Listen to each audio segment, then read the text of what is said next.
வார்த்தை மார்க்கு நற்செய்தி அதிகாரம் 6 இறைவசனங்கள் 34 முதல் 44 முடிய.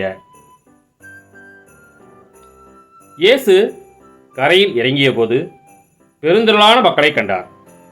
அவர்கள் ஆயிரில்லா ஆடுகள் போல் இருந்ததால் அவர்கள் மீது பரிவு கொண்டு அவர்களுக்கு பலவற்றை கற்பித்தார். இதற்குள் நெடு நேரமாகிவிடவே சீடர் அவரிடம் வந்து, இவ்விடம் பாலை நிலம் ஆயிற்றே, ஏற்கனவே நெடுநேரம் ஆகிவிட்டது.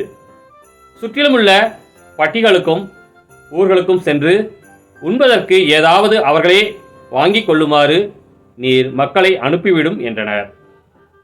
அவர் அவரிடம், நீங்களே அவர்களுக்கு உணவு கொடுங்கள் என்று பதிலளித்தார். அவர்கள், நாங்கள் போய் 200 தெனாரியத்திற்கு அப்பம் வாங்கி இவர்களுக்கு உண்ண கொடுக்க வேண்டும் என்கிறீரா என்று கேட்டார்கள். அப்பொழுது அவர், உங்களிடம் எத்தனை அப்பங்கள் இருக்கின்றன, போய் பாருங்கள் என்று கூற, அவர்களிடம் பார்த்துவிட்டு 5 அப்பங்களும் 2 மீன்களும் உள்ளன என்றார்கள். அவர் எல்லாரையும் பசும்புல் தரையில் அமரச் செய்யும்படி சீடர்களை பணித்தார். மக்கள் 100 பேராகவும் 50 பேராகவும் வரிசை வரிசையாய் அமர்ந்தனர். அவர் அந்த 5 அப்பங்களையும் 2 மீன்களையும் எடுத்து வானத்தை அண்ணாந்து பார்த்து கடவுளை போற்றி அப்பங்களை பிட்டு அவர்களுக்கு பரிமாறுவதற்காக தம் சீடரிடம் கொடுத்தார்.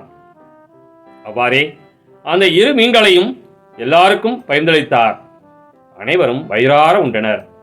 பின் எஞ்சிய அப்பத்துண்டுகளையும் மீன் துண்டுகளையும் 12 கூடைகள் நிறைய எடுத்தனர். அப்பம் உண்ட ஆண்களின் தொகை 5000. கிறிஸ்துவின் நற்செய்தி.